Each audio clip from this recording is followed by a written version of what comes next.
Proteja a sua conquista. Amado, esse tema Deus me deu já quarta-feira de madrugada. Eu havia tido um convite para responder. Não sei se vocês viram que um amigo meu pregou há dias atrás aqui. Foi até um dia que o Ian tinha feito uma cirurgia. Passou da Bola de Neve de Curitiba. E eu precisei ir lá. A gente brinca entre nós, né? Pagar minha... Vocês pensam que fica fácil? Né? Fui pagar minha dívida. Paguei com alegria. E fui pregar lá na quarta. Eu cheguei no hotel e eu não tinha ainda uma palavra. E aqui a equipe trabalha com tempo, né, para montar tudo isso para vocês. E eu orava, Senhor, me dá uma palavra, me dá uma palavra. Quando era 2h da manhã, eu fui dormir, não tinha. Eu tinha um texto. Ebenezer, até aqui nos ajudou o Senhor. Vamos falar juntos? Ebenezer, até aqui nos ajudou o Senhor. E eu ficava com essa frase, porque é um texto bíblico que eu já vou ler. Aí fui dormir. Quando acordei 6 da manhã, fui desperto assim com a palavra, proteja a sua conquista. Eu levantei da cama, pulei, né? Meu voo era por volta das 9. E de 6 até 7h30 eu escrevi o rascunho dessa palavra. Depois eu vim escrevendo. Eu estou contando isso para você, porque foi uma experiência, primeiro de ansiedade, porque eu queria algo que Deus falasse conosco. Eu queria que tivesse uma palavra que pudesse nos dar um entendimento desse tempo que estamos vivendo. Eu quero que você mergulhe comigo nesse texto, porque ele vai nos ajudar muito, vai nos ensinar muito e vai levar-nos no nível que você vai entender o que é proteger a tua conquista. 1 Samuel capítulo 7, nós vamos ler do versículo 5 até o versículo 13. Essa história, eu queria que você prestasse atenção nela, porque nela você já vai encontrar algumas chaves aí para a tua vida. Você que está em casa aí também, por favor, entra comigo, mergulhe comigo nesse tema. Disse mais, vamos ler o texto, isso mais. Disse mais Samuel, congregai todo Israel em Mispa. Você vai me ver falando Mispá, porque na verdade no hebraico é Mispá. Então não fica achando que eu estou lendo errado. Congregai todo Israel em Mispá. E orarei por vós ao Senhor. Congregaram-se em Mispá, tiraram água e a derramaram perante o Senhor. Jejuaram aquele dia. E ali disseram, pecamos contra o Senhor. E Samuel julgou os filhos de Israel em Mispá. Quando, pois, os filisteus ouviram que os filhos de Israel estavam congregados em Mispá, subiram os príncipes dos filisteus contra Israel. O que ouvindo os filhos de Israel, tiveram medo dos filisteus. Então disseram os filhos de Israel a Samuel, não cesses de clamar ao Senhor, nosso Deus, por nós, para que nos livre da mão dos filisteus. Tomou, pois, Samuel o cordeiro, que ainda mamava, e o sacrificou em holocausto ao Senhor. Clamou Samuel ao Senhor por Israel, e o Senhor lhe respondeu. Enquanto Samuel oferecia o holocausto, os filisteus chegaram à peleja contra Israel. Mas trovejou o Senhor aquele dia com grande estampido sobre os filisteus e os aterrou de tal modo que foram derrotados diante dos filhos de Israel. Saindo de Mispá, os homens de Israel perseguiram os filisteus e os derrotaram até abaixo de Betcar, que é Casa do Carneiro. Tomou então Samuel uma pedra e a pôs entre Mispá e Sem. Ele está falando de dois ambientes importantes. Um é o lugar da vigília, outro é rochedo. Entre um e outro, ele chama o lugar de Ebenezer. Qual que é o nome do lugar? Então ele dá o nome de Ebenezer. E disse, até aqui nos ajudou o Senhor. Vamos falar juntos? Até aqui nos ajudou o Senhor. De novo. Até aqui nos ajudou o Senhor. Assim os filisteus foram abatidos e nunca mais vieram ao território de Israel. Presta atenção nisso aqui. Nunca mais vieram ao território de Israel. Aí tem uma vírgula. Porquanto foi a mão do Senhor contra eles todos os dias de Samuel. Enquanto Samuel está vivo, não há possibilidade. Eu quero te mostrar nesse texto algumas verdades que são muito importantes para a gente. Quanto movimento nesse texto. É extraordinário a gente ver a sequência de ações entre céu e terra. Esse paradoxo de movimento na terra e no céu. Acontecendo no céu, paralelo na terra. Você percebe aqui como que esse texto ele ensina para nós que o céu e a terra se comunicam o tempo todo. Às vezes nós não temos essa dimensão. Hoje você foi desafiado aqui a subir a montanha de oração. Daqui a dias você vai ser desafiado a 12 horas de oração. Amém? Às vezes nós não temos, de fato, gente, a dimensão do poder que há e o movimento que há entre céu e terra quando nós oramos. Então esse texto, ele dá para nós esse movimento, né? É uma ação na terra que provoca uma ação vinda do céu. É só você prestar atenção na leitura do texto e você vai ver um ensino maravilhoso para ativar nossa fé, para conduzir as nossas ações. Vamos ver a sequência. Eu tentei fazer uma sequência com 12 palavras que consegue mostrar pelo menos esse texto inteiro para você poder entender. Primeiro vem a purificação. Você percebe que eles pegam água e derramam essa água. Na verdade, eles estavam se lavando, eles estavam se purificando. Quem são esses? O povo de Israel, que havia pecado contra Deus, tinham perdido a Arca da Aliança, e por conta disso, eles estavam preocupados porque o inimigo, os filisteus, estavam prontos para derrubá-los, matá-los. Então eles entram no jejum de um dia. Após a purificação vem um... Vocês estão aí? Após a purificação vem um... Jejum. Eles entram no jejum. Por quê? Você vai ver que na sequência do texto, entre o jejum, logo após vem o arrependimento. Quando eles entram em arrependimento, os filisteus, sabendo que eles estão se arrependendo lá em Mispá, que era o lugar que o Samuel se tornou juiz sobre todo Israel, eles vêm então com perseguição. Após a perseguição veio a intimidação, eles ficaram com medo. O povo judeu, o povo de Israel ficou com medo. Após a intimidação, o que acontece? Vem o sacrifício. Esse sacrifício foi quando o próprio Samuel, porque eles chegam para Samuel e falam assim: Samuel, clame pela gente. Sabe por que eles pediram Samuel? Porque eles estavam em pecado. Eles sabiam que se eles orassem, Deus não ia ouvi-los. Porque o Antigo Testamento, querido, eles não tinham a graça que você tem sobre a tua vida. Então eles tinham que pedir o sumo sacerdote para dizer: por favor, fala com Deus a nosso respeito. E Samuel então faz o quê? Faz um sacrifício para abrir caminho. Após o sacrifício, vem a resposta. Quando vem a resposta de Deus, entra a batalha. Quando entra a batalha, vem a intervenção. Deus trovejou. Por que Deus trovejou? Porque o Deus que os filisteus adoravam era Baal. E Baal para eles era o Deus do trovão. Então Deus falou: vou mostrar para vocês quem é Deus de verdade.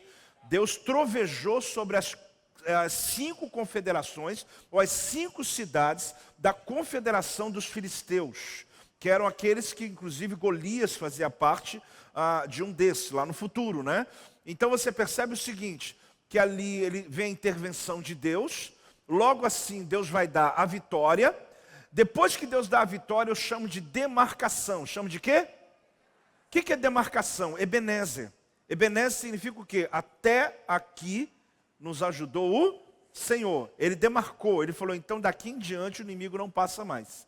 E depois da demarcação, veio a proteção. Porque diz a palavra que daquele dia em diante, os filisteus não passaram a fronteira mais.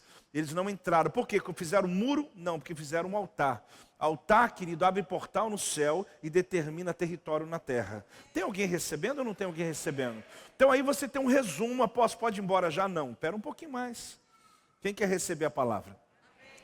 Então o que eu quero te mostrar aqui? Exatamente esse ambiente que a gente andou aqui, olhando o seguinte: eles estavam em Mispá. Mispá é um lugar estabelecido, um território com uma história.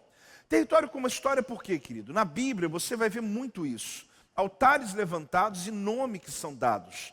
Inclusive muito além daquilo que a gente está acostumado a ver, só os nomes de Deus nas montanhas importantes em Israel. Mas o que é um território? Toda geografia tem uma genealogia. Alguém esteve aqui antes de mim. Então é importante você entender, toda geografia tem uma genealogia. Mas genealogia eu achei que tinha a ver só com famílias. Não, alguém esteve aqui antes de mim. Então mostra, querido, que todo território, toda a terra conta uma história. Os historiadores ficam buscando histórias desses lugares. Por exemplo, quando você for lá em Israel, você vai descer em Tel Aviv. Amém? Tel Aviv o que é? É uma montanha artificial. O que é uma montanha artificial? Eles foram soterrando. Lá embaixo tem um monte de história para contar. Aliás, eles foram tampando, né? Foram fazendo uma montanha que não existia antes. Então em Israel já aconteceu muitas vezes isso. Alguém comprou uma casa, foi cavar para fazer alguma coisa do esgoto e encontrou um negócio. encontrou uma coisa milenar, né? Por quê? Porque tem uma história, alguém esteve aqui antes de mim. E o fato de alguém ter estado aqui antes de mim é porque existe uma genealogia da terra. Agora, você vai começar a perceber que Deus leva isso a sério. Você vai começar a perceber que o mesmo lugar foi o lugar lá atrás. Você vai ler a história de Abraão, quando ele leva Isaac no Monte Moriá.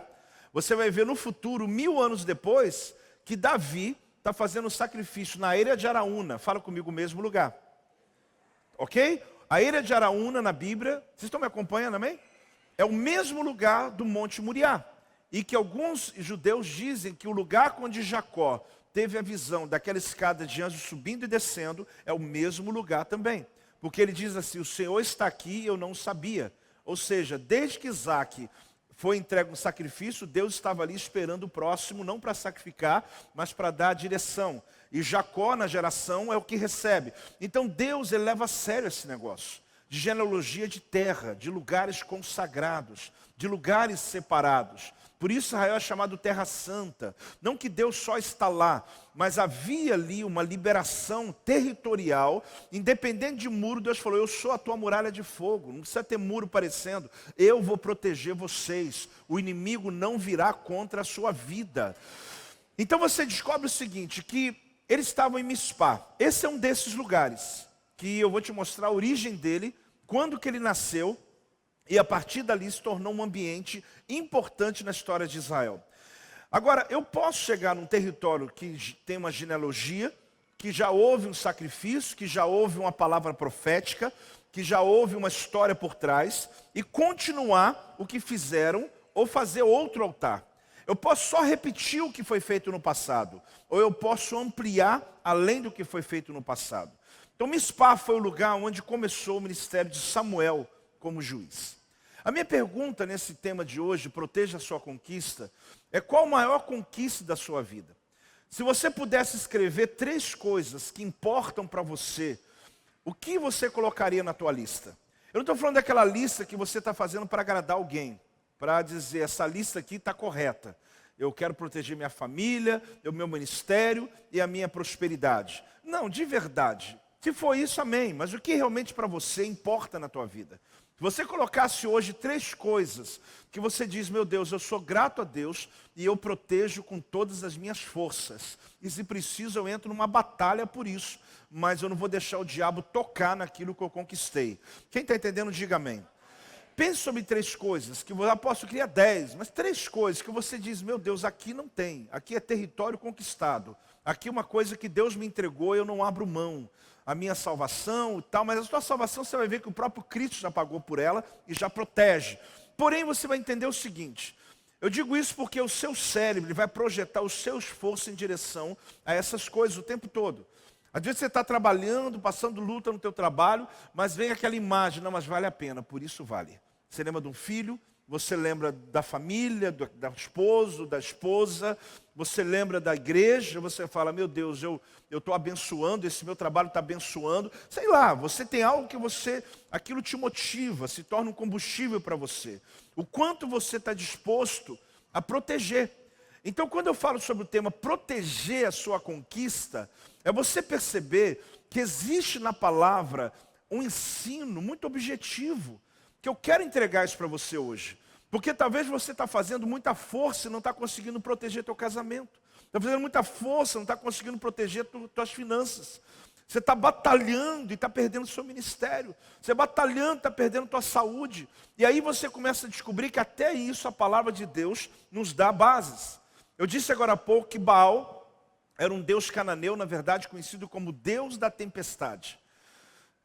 Você vai ver isso quando Elias também está ali desafiando os profetas de Baal, e eles estão dizendo, manda fogo. Por quê? Ele está dizendo, manda raio do céu, porque eles achavam que quem definia, né, a chuva, quem definia os trovões, era Baal. Então eu já te falei, por isso Deus vem e troveja. Deus levanta, Deus dá vitória ao povo dele através de trovões vindo com relâmpagos contra o exército inimigo. Agora olhe bem, a prática de colocar pedras para comemorar acontecimentos importantes e demarcar territórios faz parte da cultura dos hebreus desde o tempo em que Jacó ergueu um memorial a Betel. Na verdade, a gente vai ver que os altares que Abraão levantou também se usava pedra. Mas colocar uma pedra, às vezes nem sacrifício tinha, derramar azeite ou levantar uma pedra, isso vem desde que Jacó, ele demarca o território para que Labão ficasse do lado dele e Jacó ficasse do outro lado que ele havia atravessado. Então eu quero falar sobre algumas coisas desse texto de hoje. O primeiro deles, congregados novamente. Vamos falar juntos? Eu quero que você olhe o texto e perceba uma coisa aqui, olha. 1 Samuel 7,7, olha o que diz aqui. Quando, pois, os filisteus ouviram que os filhos de Israel estavam, o que, igreja? Congregados em Mispá. Olha bem, subiram os príncipes dos filisteus contra Israel. Você vê, olha, quando os filisteus souberam que a nação de Israel se juntou para um culto, se juntou para ser ministrado pelo sacerdote, os príncipes, eles não foram qualquer um dos filisteus, não. Os melhores guerreiros se reuniram e disseram, a gente tem que derrubar eles. Eles não podem se reunir. Olha, continua o texto. Os príncipes filisteus contra Israel. E que ouvindo os filhos de Israel, tiveram medo dos filisteus. Então, olhe bem o que está acontecendo. A questão aqui é que o inimigo os proibiu de se reunirem. A nação de Israel não era um povo junto ainda, eram 12 tribos separadas. Para você entender bem, você que é curioso, é só você terminar o livro de Josué, você vai ver que até ali o povo de Israel está entrando na terra prometida e conquistando. Após o livro de Josué vem o livro dos Juízes. Esse período, as 12 tribos não estão juntas, eles estão cada um no seu lugar. E de vez em quando o próprio Deus levantava um juiz sobre Israel. Esse é o final. Samuel foi o último juiz de Israel. Então o povo andava disperso.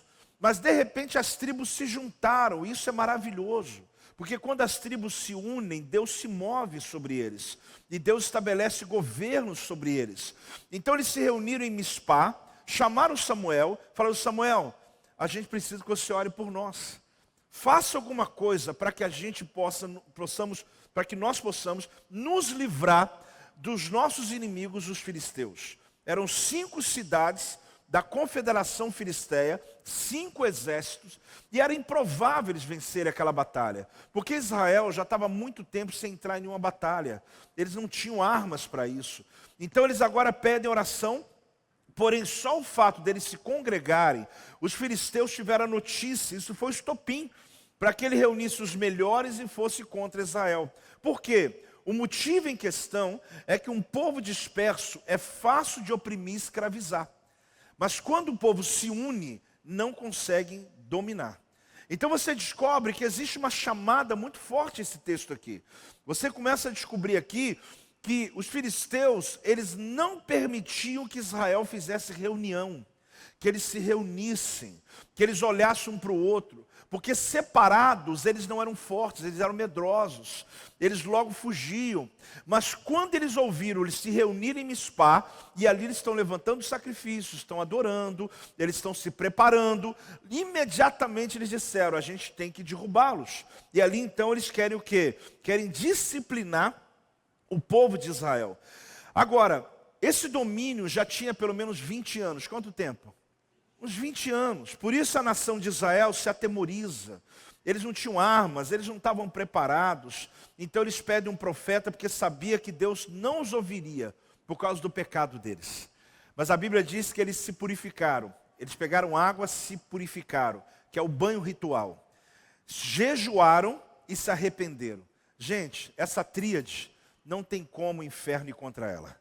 Eles se purificam, jejuam e se arrependem. Já era para o inimigo. Não existe uma batalha que você não vença quando você entra nesse propósito com Deus. E Satanás sabe tão bem disso que os filisteus, que representam o inimigo, eles foram correndo. Vamos derrubá-lo antes deles terminar o ritual deles. Porque se eles terminassem, e depois, quando terminar o arrependimento, vem Samuel, separa um animal e faz o sacrifício. Aí não tem mais jeito. Porque dali para frente, Deus é com eles. E a batalha agora já não é mais deles. Deus assume a batalha. Você está entendendo? Mesmo sendo no Antigo Testamento, você descobre que existe um caminho que Deus dá a você, para que você possa construir um caminho de sucesso. um caminho vitorioso, mesmo sendo oprimido como eles estavam sendo, mesmo sofrendo como eles estavam sofrendo. Então a estratégia foi essa. Essa reunião de Mispá foi a estratégia de Samuel para reunir um povo que estava disperso. Havia uma cidade chamada Shiló, que é onde ficava a Arca da Aliança. Essa cidade foi destruída, a arca foi levada, eles perderam tudo. Então agora ele faz o pacto de Mispá. Fale comigo, o pacto de Mispá. De novo, o pacto de Mispá. O que é esse pacto de Mispá? Perdão. O que é esse pacto de Mispá? Onde ele começa? Gênesis capítulo 31, versículo 48 e 49. Olhe bem esses dois versículos, para você perceber o seguinte, que houve um momento onde foi estabelecido o pacto de Mispá. E disse Labão, seja hoje este montão por testemunha entre mim e ti. Por isso se lhe chamou Galeed e Mispá. Na verdade é a mesma coisa em dois idiomas diferentes. Talvez Labão, por ser a Síria da época, pode ser algum idioma diferente. Mispá, que é o monte do testemunho, o lugar do testemunho. Disse, vigie o Senhor entre mim e ti, e nos julgue quando estivermos separados um do outro. Ali foi estabelecido o chamado pacto de Mispá. Eu levanto um montão de pedras, não tem muro, não tem nada aqui, mas esse montão de pedras fica numa colina, num lugar um pouco mais alto. E aqui eu digo para você o seguinte, você não passa daqui e eu também não passo para lá. Se por um acaso eu passar, é em paz. Eu vou para te ajudar, para você fazer alguma coisa, numa batalha, alguma coisa. Do contrário, nunca mais passe esse território. Aí Labão falou com Jacó. Teve aquela história da filha de Labão ter pego os ídolos da casa. Labão vem buscar esses ídolos. Jacó então estava indo na rota dele para atravessar o vale de Jaboque. Vocês estão acompanhando também? A gente lê a palavra, né? Vai lembrando. Então o que acontece? Ali Labão falou o seguinte, olha, então tá certo. Esse monte de pedra aqui, esse monturo, é nossa testemunha. Agora, como que um monte de pedra feito na hora pode virar um muro desse jeito? É porque ele diz o seguinte, o Senhor vai vigiar entre nós dois. Então, na verdade, esse monte aqui é só um ato profético. Se a gente passar, Deus tem todo o direito de nos julgar e de nos castigar. Então ninguém brinca com isso. Porque ele sabia muito bem que não é um monte de pedra que está segurando, mas é a palavra empenhada naquele monte de pedra. Isso é chamado pacto de Mispá. É um lugar estabelecido onde você põe uma fronteira espiritual. Porque um altar, ele abre portais nos céus e determina fronteiras na terra. Então ele faz muralhas na terra. Então esse tema de hoje, ele é baseado exatamente nesse entendimento. Porque foi estabelecido aqui essa fronteira que não podia ser ultrapassada por nenhum dos dois. Nem Labão, nem Jacó poderia ultrapassar. Jacó havia feito uma aliança com Labão. O pacto de Mispá, aqui eles levantaram uma coluna de pedras que serviria como uma torre de vigia. Um marco que vai delimitar a fronteira, onde, como eu falei, nenhum nem outro vai poder passar. E inclusive no mundo espiritual existe uma troca de anjos nesses lugares. É só vocês lembrarem da história de Manaim. É só a gente começar a lembrar de histórias. Em Betel, os anjos subiam e no original, outros descem. Por quê? Porque Jacó levantou uma pedra e botou óleo. Então ele está dizendo, daqui para frente. Então antes, em Gênesis 28, a gente já vê. Só que não tem Mispá lá. Era só um ato que Jacó está entendendo. Depois você vai ver em Manaim. A Bíblia fala que o acampamento de anjos vem encontrar com ele, porque logo depois de Mispá vieram outros anjos. Por quê? Os de cá não podem atravessar a fronteira. Quem está aí, diga amém. Isso é entendimento da guerra espiritual. Então eu tenho que ir para outro nível de batalha na minha vida. Então eu estou interrompendo uma jornada, eu estou encerrando um ciclo da minha vida, eu estou terminando uma conquista, eu estou celebrando algo que eu alcancei na minha vida. Você vai perceber, querido, como isso é importante na vida de uma pessoa. No emocional dela, no espiritual dela, você fechar ciclos, você terminar, você encerrar, você acabar, dizer, olha, isso aqui para mim, esse assunto está encerrado, para você seguir um outro ciclo. Tem gente que está cheio de coisas na sua mochila aí, pedaço de um monte de coisa. Sabe aquela pessoa que carrega um monte de ferramenta, mas nenhuma presta mais? está um quartinho cheio de pedaços de coisa, mas nenhuma presta mais.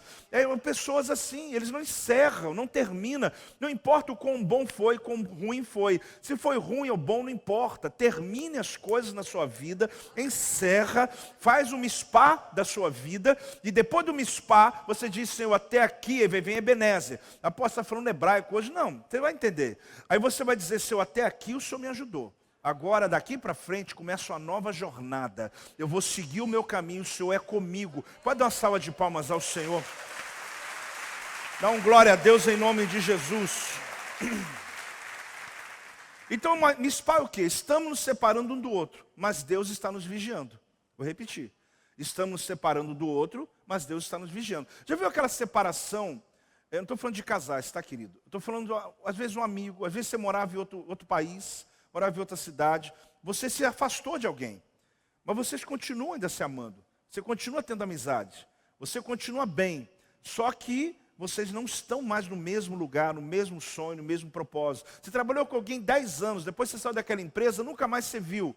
Você não é obrigado, você só diz, olha, não me atrapalha aí, que eu não te atrapalho aqui também. Era mais ou menos isso. Nós vamos seguir nossa vida, nós vamos encontrar um dia para poder, para paz. Só que Deus está nos vigiando. Se você levantar contra mim, Deus está te vendo. Você está entendendo o que é me spa? Apóstolo, estou entendendo mesmo, está até descendo um veneno aqui, eu vou começar. Não, não é para isso. Eu não estou te ensinando o mundo espiritual para você se vingar de ninguém. Eu estou te ensinando o mundo espiritual para você enxergar como que Deus leva a sério territórios.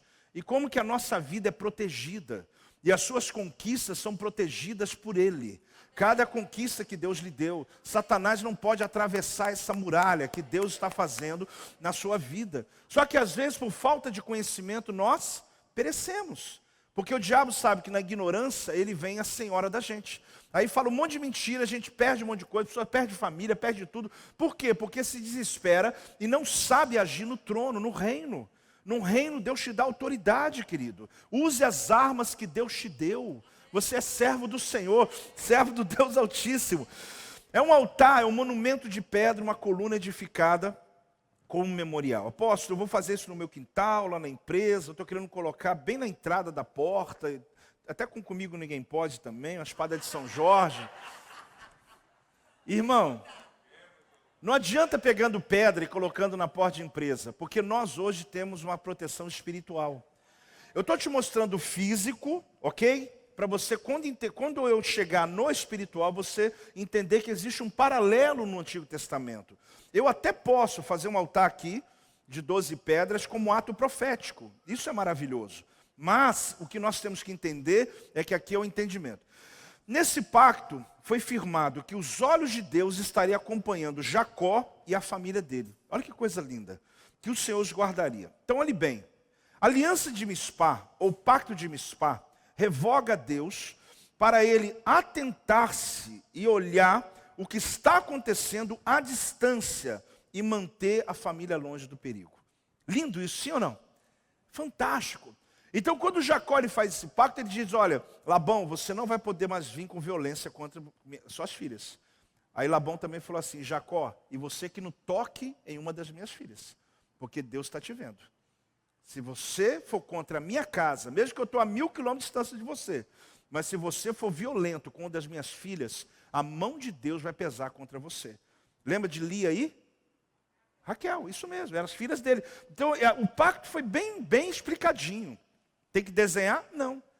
Só que a gente pensa o seguinte, mas é Antigo Testamento, hoje não importa, mas importa. Deus está velando pela tua casa, pela tua família. Então é onde nós pedimos a proteção e a bênção de Deus sobre a nossa casa. Mispá é ponto de observação. Então isso que é mispá. É como se eu estou no alto observando. É como se eu fizesse uma coluna, eu estou sinalizando que Deus está numa torre de vigia, olhando agora a minha casa, olhando a minha família. Ele está protegendo porque eu fiz um pacto com ele. A partida de Labão e o pacto de Mispá causou alívio em Jacó. Agora ele volta ao seu caminho, ou seja, resolveu o seu passado próximo, mas ainda tinha um passado distante que estava gritando contra ele. Agora preste atenção no que é essa mensagem de hoje. Eu falei sobre Mispá, mas na verdade eu quero ensinar sobre Ebenezer. Porque, vamos lembrar a história? anos depois, isso aqui, esse pacto de Jacó, Samuel está anos na frente dele. Quando Samuel está reunido em Mispá, ele sabia da história de Jacó e Labão? Claro que sim, sabia. Porque território tem genealogia. E os territórios em Israel são marcados por histórias. Então quando, enfim, outros lugares, eu não vou entrar em detalhes. Então quando ele está ali, ele sabe que é um lugar de pacto. Ele reúne todo Israel ali, o povo pede para ele orar, ele faz um sacrifício, Deus entra com trovão, eles vencem a batalha. Aí o que Samuel faz? Levanta um outro altar, entre Mispá e Sem. Um território onde no meio ele levanta um outro altar. O que ele levanta? Pedra de novo. Por quê? Porque ele está lembrando da demarcação de território e coloca uma pedra. E ali ele vai um montão de pedra e fala o seguinte: esse lugar agora chama Ebenezer. Porque é comum isso em Israel, você marcar uma conquista com um altar. E da mesma maneira você precisa aprender a fazer isso na sua casa. Então o próximo entendimento é esse: celebre mais, celebre melhor. Vamos falar juntos? Celebre mais, celebre melhor. Celebrar mais, celebrar melhor é porque às vezes a gente não celebra. Às vezes a gente não celebra. Celebre mais, celebre melhor. Quando deixamos de celebrar o suficiente, não estamos glorificando ao Senhor. Então você tem que aprender isso. Olha 1 Samuel 7,12. Olhe bem. Tomou então Samuel o que? Uma pedra. E o pôs entre Mispá e Sem. E lhe chamou qual o nome? Vamos ler junto o final agora. E disse: até aqui nos ajudou o Senhor. Então olha bem, o que ele faz? Ele estava em Mispá. Ali ele já sabia que houve algo no passado. Um lugar bom de se reunir. Lugar de genealogia.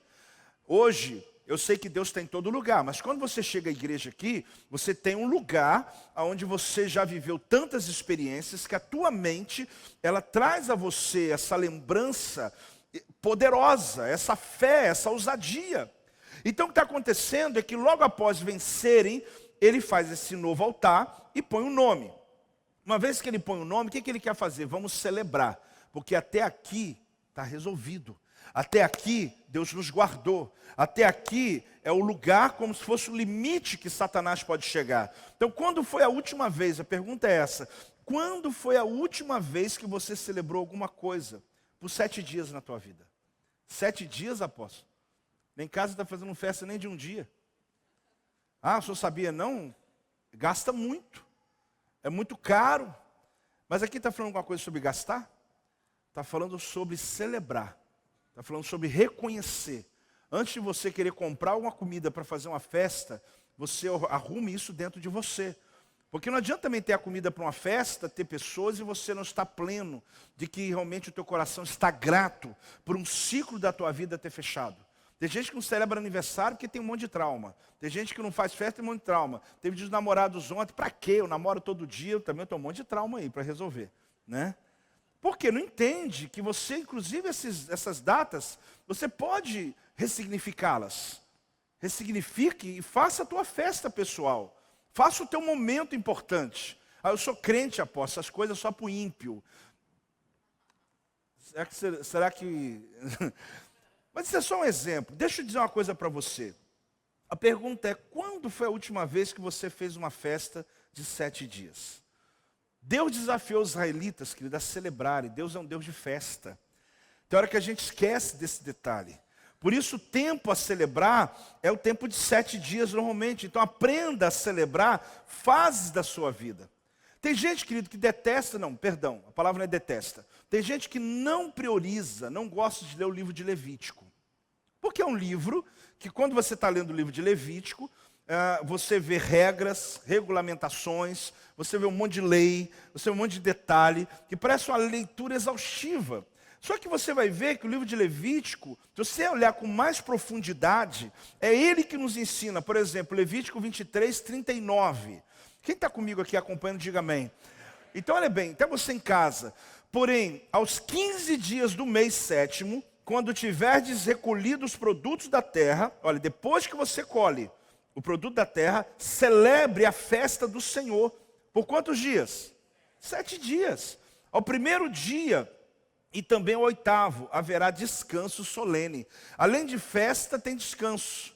Depois da colheita, por quê? Se eu tive uma colheita, se eu trabalhei, o que eu vou fazer? Eu vou para a casa do Senhor. Essa aqui é a festa de tabernáculo. Mas tinha de Páscoa, tinha de Pentecostes, tinha os outros ritos que eram feitos às festas. Então por que 7 dias? Porque Deus é um Deus de festa.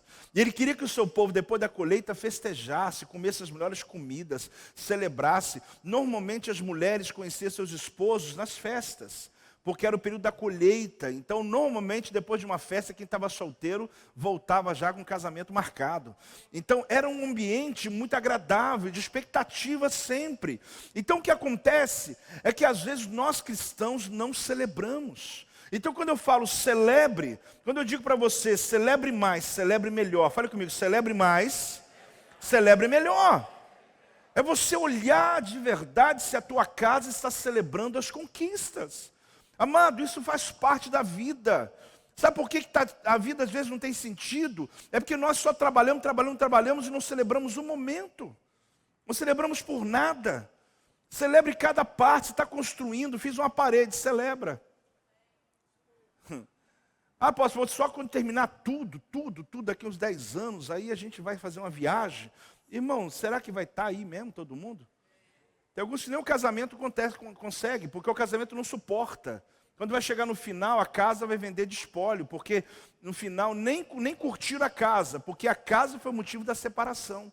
Porque não conseguiu aprender que junto na vida você celebra. Só que tem gente que a vida assim é tão corrida, é tão ativismo. Não, eu tenho que trabalhar, eu tenho que fazer, eu estou envolvido. E ainda dá desculpas ainda, né? Aí você descobre o seguinte, o livro de Levítico, Deus nos dá aqui uma ordem, 7 dias. Então, pelo menos um dia. Casamento. Vamos ao casamento segundo o Antigo Testamento. Deuteronômio 24, 5. Deus ordenou 1 ano de lua de mel. Então, segura aí para você levar no peito logo. Para você... porque a gente começa a usar a Bíblia só naquilo que convém, né? Homem recém-casado não sairá para onde? Nem se lhe imporá qualquer o quê? Por quanto tempo? Ele vai ficar livre por quê? Em casa. Para promover o quê?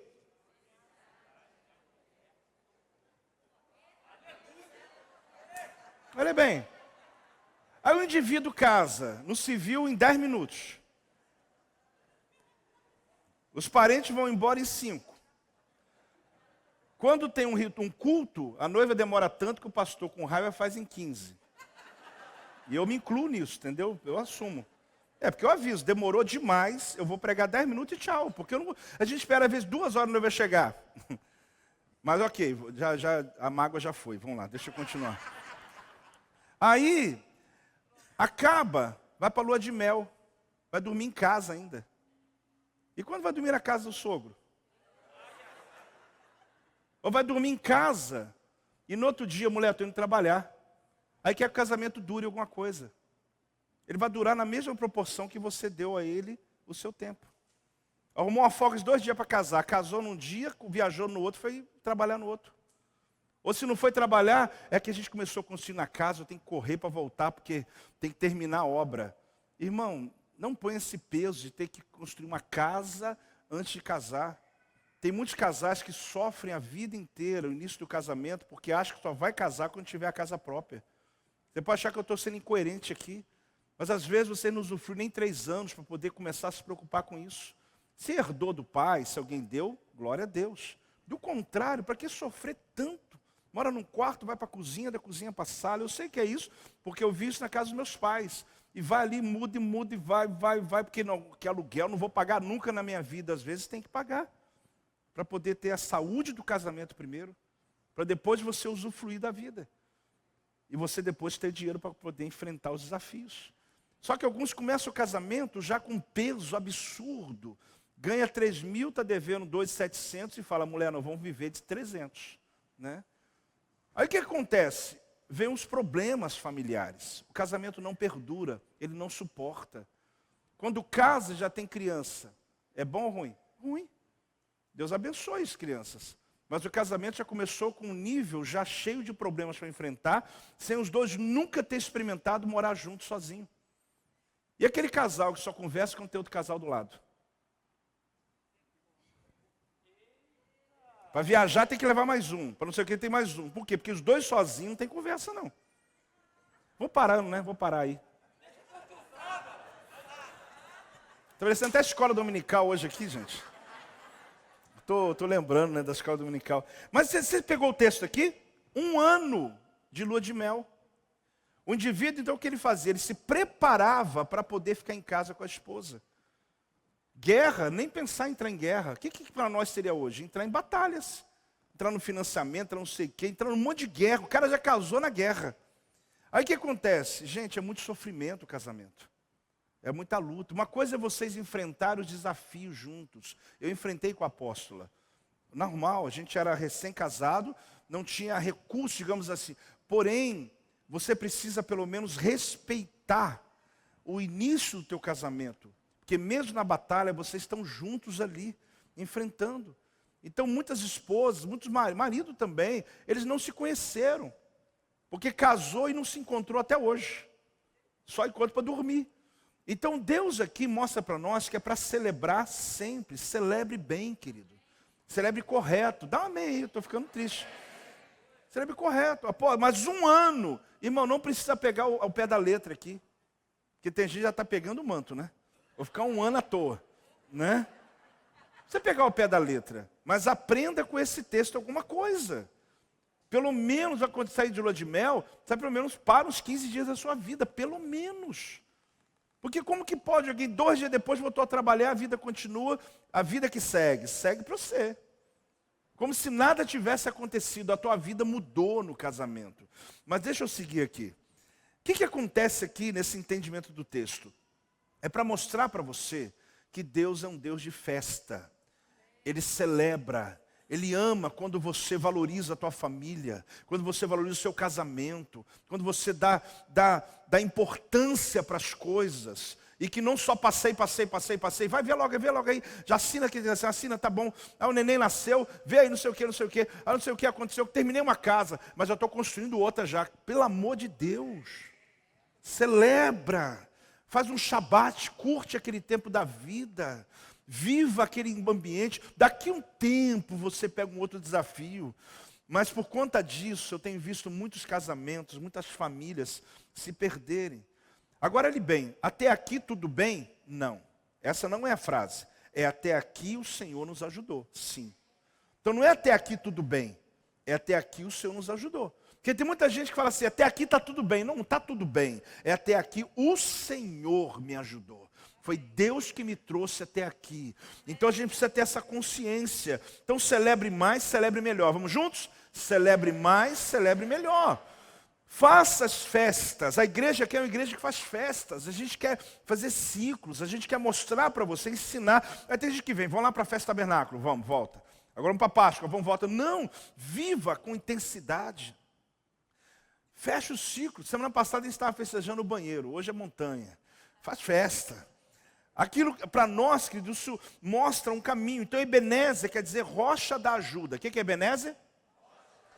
Então, até aqui nos ajudou o Senhor. Tem uma versão que diz, Adonai nos ajudou até agora. Neste lugar, o Eterno nos ajudou.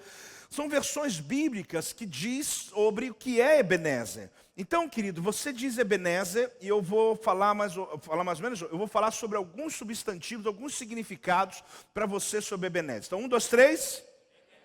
É uma lembrança de que Deus os havia ajudado até lá. E de que continuaria a ajudá-los. 1, 2, 3. É um memorial que aponta para o fim de um ciclo de opressão em sua vida. 1, 2, 3. É a fronteira que divide e separa você do seu adversário. Mais uma vez. É um altar ao Senhor que nos ajudou aonde vamos, que nos ajudou a estar onde estamos. Mais uma vez, é celebrar os momentos construindo altares. Mais uma vez, é o memorial para indicar onde Deus ajudou Israel a derrotar os filisteus. Mais uma vez, dá uma salva de palmas ao Senhor. Isso é Ebenezer.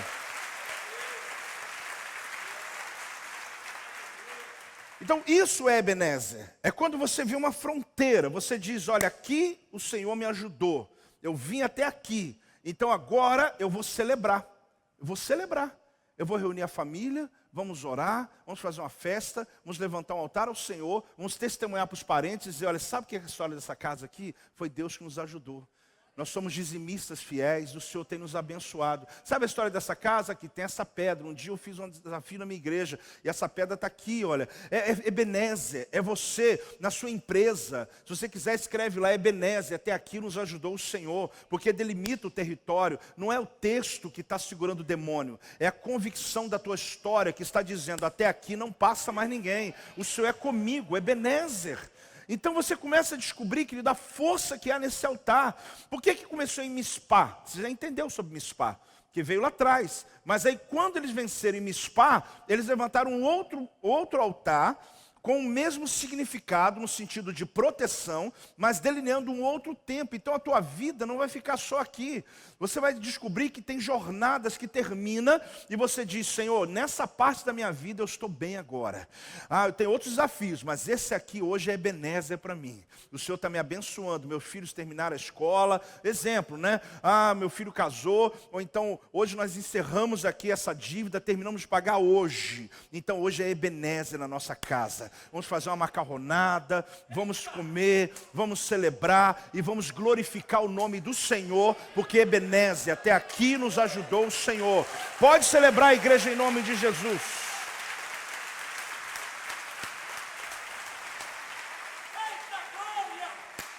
Eu não sei o quanto eu estou te ajudando, mas eu tenho muita esperança de que eu vou trazer para essa igreja, para os irmãos que estão em casa, para nosso ministério, uma casa, querido, que tem essa consciência. Porque às vezes a gente só fala assim, está ruim, né? Está crise, né? Está ruim, está não sei o que e tal. Muda o discurso da sua casa. Quando chegar alguém e fala, gente, Ebenezer. O que é Ebenezer? Até aqui nos ajudou o Senhor. Deus nos abençoou, Deus nos engrandeceu, Deus teve misericórdia de nós. Porque a tua linguagem, ela vai moldando, querido, os seus filhos. A tua linguagem, ela vai moldando a sua casa, as paredes da sua casa. Tudo à sua volta vai mudando, o ambiente muda com a linguagem que você tem. Então faça essa declaração na casa, faça declaração na empresa, faça declaração quando estiver andando. Fala mesmo, Ebenezer, até aqui nos ajudou o Senhor. Por que nós fazemos esses marcos na nossa igreja? Por exemplo, agora em julho nós vamos ter um Ebenezer, 12 horas de oração. O que a gente faz? A gente encerra um ciclo de 12 meses, mas não é final do ano, apóstolo. Sim, mas a gente escolheu no meio do ano. E nós começamos um novo ciclo. Porque não precisa olhar calendários, nós determinamos aqui. E nós falamos o quê? Quando nós encerramos, nós entregamos. Apóstolo, mas teve coisa na ata que eu coloquei que não aconteceu. Ebenezer. Teve uma situação que Deus moveu. Ebenezer. Seja concluído ou não como você quis, você conclui. E você agradece. E você abre um novo ciclo. Para você não ficar com aquela pendência a vida inteira. Tem 4 anos que eu estou aqui, igual aquele homem de Betesda, tem 38 anos que eu estou aqui. Não, querido, encerra, fala, não, aqui já acabou, alguma coisa aconteceu, eu tenho certeza que não veio na minha mão ainda, mas Deus está movendo. E eu abro uma nova batalha, abro uma nova ata, abro uma nova perspectiva, um novo ânimo. Quem está entendendo isso? E vou seguir. Agora, tem coisas que você concluiu, que aconteceu, que Deus fez. Aí o que a igreja faz? Pega mais 12 textos bíblicos, libera para o futuro, empurra e diz, demônio, nem adianta vir, porque eu já estou profetizando a minha rota dos próximos 12 meses. Olha que coisa linda. Ebenezer é uma maneira da gente entender o seguinte, rompeu. Terminou uma jornada, Deus moveu, Deus supriu, e ali eu confio no meu Deus. Então fale comigo, celebre mais. Celebre melhor. Então o texto ele é muito forte, né? Até aqui, fale comigo. Você sabe que Davi um dia falou assim para Deus, em 2 Samuel, no capítulo 7, versículo 18, Davi falou assim, então entrou o rei Davi na casa do Senhor, pensa bem, ele veio adorar na casa do Senhor, ficou perante ele e disse, quem sou eu, Senhor Deus, e qual é a minha casa, para que me tenhas trazido até aqui? Sabe a sensação do rei? Ele falou, Senhor, quem sou eu? Quem é minha família? Quem que nós somos para o Senhor ter me trazido onde eu cheguei? Ele estava dizendo o seguinte, eu sou um rei hoje. É você chegando aqui nas 12 horas e falar, meu Deus, quem sou eu? Para chegar aqui na tua casa, primeiro, estou vivo. Não é? Eu estou aqui hoje. O Senhor guardou a minha casa, guardou a minha família. Quem sou eu para o Senhor me trazer até aqui? Então a palavra até aqui, quando dizem Ebenezer, significa demarcação de tempo e território. O que é a palavra até aqui? Demarcação de tempo e território. Então você vai perceber, querido, que essa demarcação do tempo e território é exatamente o que ele disse, quando ele fala Ebenezer, até aqui nos ajudou o Senhor. Eu estou declarando ao meu passado, o tempo, o território, a caminhada que eu fiz, que chega, parou ali. Porque o passado só é passado durante algum tempo. A grande questão é que ele mete as garras em nosso futuro como ninguém. Querendo nos paralisar, querendo nos parar, porque o passado é passado só por um tempo. Ele de vez em quando ele está vindo à tua mente. Então você tem que declarar Ebenezer. Você tem que colocar o pacto de Mispar. Você tem que declarar, olha, aqui, até aqui me ajudou o Senhor. Mas e a história lá atrás? Lá atrás já concluiu. Lá atrás já perdoei quem tem que perdoar. Lá atrás já pedi perdão que eu tinha que pedir. Lá atrás eu terminei, agora eu comecei um novo ciclo na minha vida. Então hoje, nessa manhã, eu quero declarar isso sobre você, meu irmão. Eu quero declarar para você que está ouvindo essa mensagem, até fora desse dia, que hoje é o nosso Ebenezer. Até aqui, ó, daqui para cá não passa mais. Até aqui está definido. Daqui para cá não vai mais. Então vencer uma batalha e não estabelecer limites, o que vai acontecer? Vai sempre deixar um caminho aberto para o inimigo voltar. Você tem que estabelecer o limite. Ah, eu namorei não sei quem, o ex-namorado, eu fui lá no Facebook, como é que é? Você foi atrás de alguém que lá no passado fez, quer dizer que não teve, não interrompeu, não parou, não terminou. Fala comigo, até aqui. Por isso que fica cheio de chagas, cheio de lepra. Me ajuda aqui, pastor, me ajuda aí, faz uma cura interior. Não, irmão, é você que tem que fazer uma cura em você. É você que tem que fazer a sua decisão, fazer a sua declaração e dizer, acabou. Fala comigo, até aqui. Ah, mas eu fico murmurando, fico falando, irmãos, até aqui, isso é teu passado. Seu passado não determina mais sobre o teu futuro.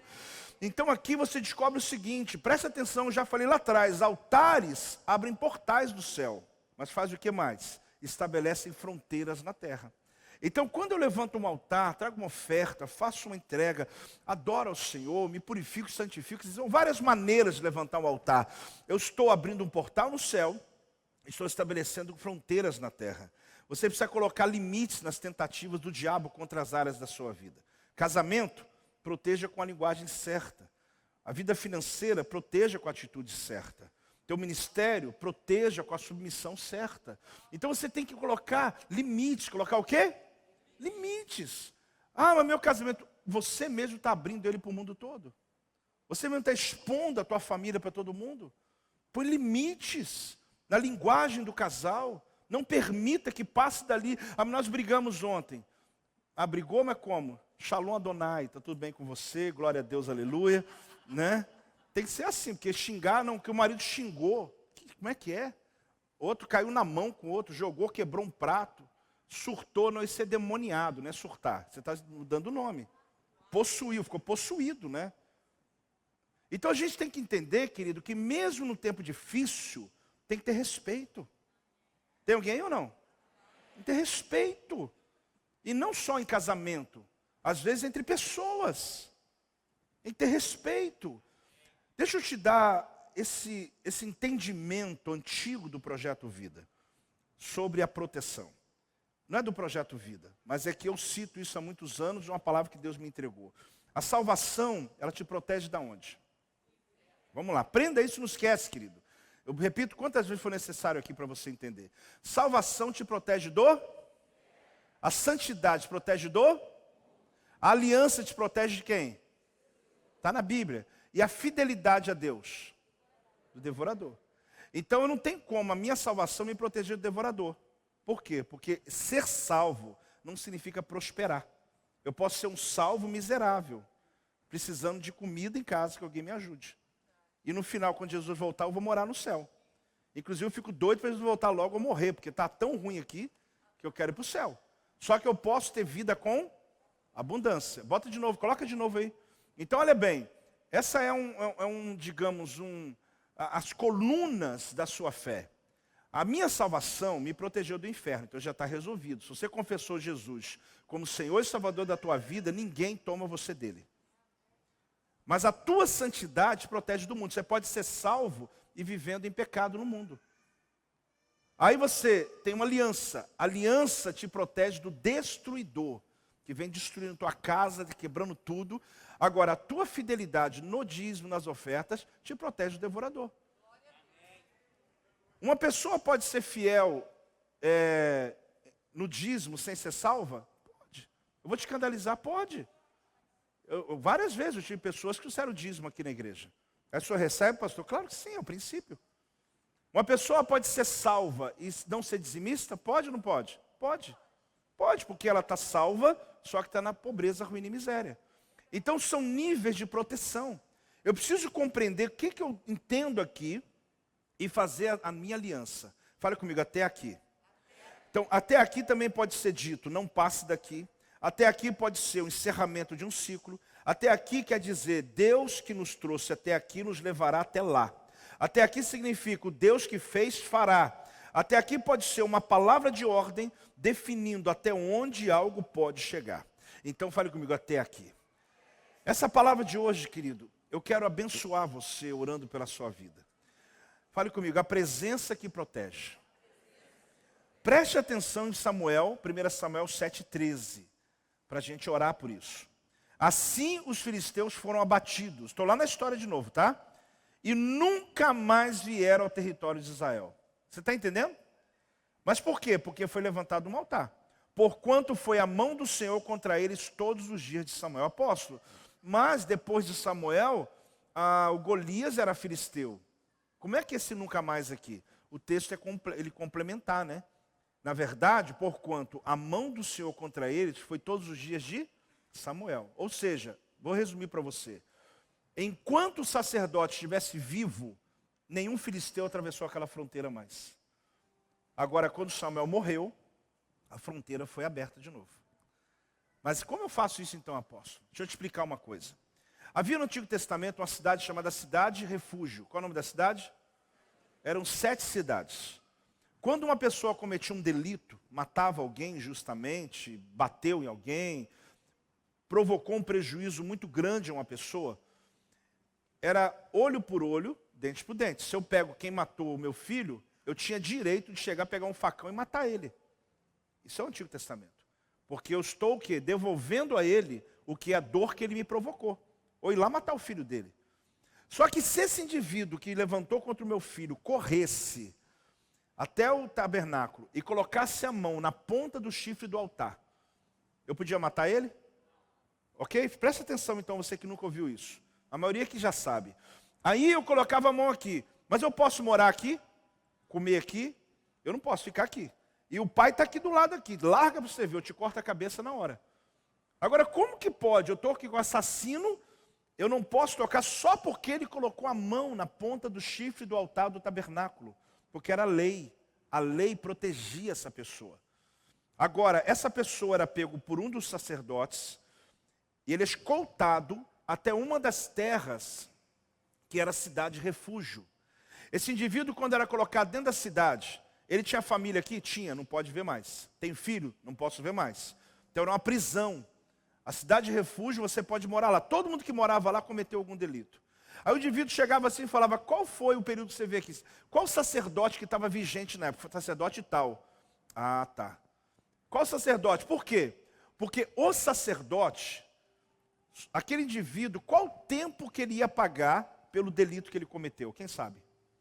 Até que o sacerdote vigente morresse. Então, se o sacerdote tivesse lá seus 50 anos, e ele vivesse até os 100 anos, então esse indivíduo nunca mais ia ver a família dele. Porque ele ia ficar lá até o sacerdote morrer. Você imagina o tanto de gente orando lá para o sacerdote morrer. Você pensa que é só hoje que eles fazem esse tipo de oração? Naquela época já fazia. É, porque o sacerdote morre, eu volto para casa. Aí, quando chegava a notícia, o sacerdote morreu, uma leva de prisioneiros, sem nenhuma escolta, podia voltar para casa. E o pai do menino nem pode tocar nele, porque ele está debaixo de proteção agora. Ele botou a mão no chifre do altar, foi escoltado, o sacerdote teve que morrer. A mesma coisa aconteceu conosco, querido. O dia que nós cometemos o nosso delito, nós nascemos já em pecado. A nossa vida sem Deus é uma vida podre, é uma vida onde não agrada ao Senhor. Só que nós temos a grande bênção, nosso sacerdote já morreu. E por isso, o diabo não pode tocar em nós. Por isso nós temos a proteção de Deus sobre a nossa vida. Não é porque você é bom, é porque o nosso sacerdote, a notícia já chegou, ele morreu. Ele entregou-se por nós, ele adiantou a morte dele para que você não ficasse preso. Por isso, querido, na morte de Jesus a rocha foi fendida. Ele é a pedra angular, ele é a rocha, ele é o altar de Mispá, ele é o nosso Ebenezer. Ninguém passa dele. Quando ele está aqui, ele é o altar que foi levantado, erigido, para que o mundo espiritual, o inferno, tem que pedir permissão aos maiores lá, principado, potestade, tudo. Eles dizem, não toca nele, porque tem uma rocha na frente dele. Nós não atravessamos fronteira. Pode dar uma salva de palmas ao Senhor. Dá um glória a Deus, igreja, em nome de Jesus. Eu amo Jesus por isso. Se ponha de pé nesse momento. Que em nome de Jesus, essa palavra, ela possa mudar a nossa vida. Ela possa nos ajudar a celebrar mais. Ela possa nos ensinar o caminho que interrompe a ação de Satanás sobre a nossa casa. Que essa palavra possa nos ajudar a entender o mundo espiritual. Que essa palavra possa nos ajudar a romper, querido, na nossa vida. Que você possa tomar isso, apóstolo, se eu falar uma coisa que eu não gostei, não foi minha intenção. Que eu tive a lua de mel só de um dia, era para mim, irmão, eu não sabia. Não foi minha intenção, mas dá para recuperar. Manda seu marido assistir a palavra hoje e marca uma lua de mel aí, bem grande, bem grande. Quem recebe essa palavra sobre a tua vida? Levante suas mãos. Pai, em nome de Jesus, eu creio, ó Deus, que uma palavra pode mudar a nossa história. Eu creio que o Senhor pode nos trazer hoje uma revelação que quebra as cadeias. Ó Deus, que possamos viver intensamente na tua salvação, porque ela nos protege, Senhor. Satanás não pode nos tocar. Possamos viver, ó Deus, na fidelidade, porque nossas finanças são protegidas na fidelidade, nos dízimos e ofertas. Pai, que nós como família aprendamos a celebrar sempre, celebrar melhor, a não passar pelas fases da vida sem menos perceber, porque quando não celebramos, Senhor, nós não agradecemos, não engrandecemos o teu nome. Ah, Deus, ensina-nos a viver o dia de hoje com intensidade, meu Deus, que possamos hoje declarar Ebenezer, até aqui nos ajudou o Senhor, até aqui o Senhor nos guardou, daqui para frente Satanás não passa desse lugar, porque o Senhor colocou uma fronteira de lugar da tua bênção sobre a nossa casa, sobre a nossa vida. Meu Pai, eu oro, Senhor, pelos pedidos agora, pela saúde, eu clamo agora por milagre, eu clamo agora por cura, ó Deus, na vida dos teus filhos. Eu oro, ó Deus, pelas células da igreja. São altares de Ebenezer que nós levantamos. Cada discípulo, ó Deus, que não seja perdido. Pelo contrário, amplie o crescimento dessa igreja, amplie a nossa visão. Meu Deus, levanta missionários, levanta líderes, evangelistas, pessoas apaixonadas pela tua obra. Meu Deus, que o Senhor possa prosperar a tua casa. Cada família da tua casa, Senhor, seja fora da pobreza, da ruína e da miséria, porque é uma bênção de Deus liberada sobre nós. Ah, Senhor, nós tomamos posse dessa palavra, nós tomamos posse dessa verdade. Assim declaro em nome de Jesus, em nome de Jesus. Ebenezer, Ebenezer, fale comigo, até aqui nos ajudou o Senhor. Tanto você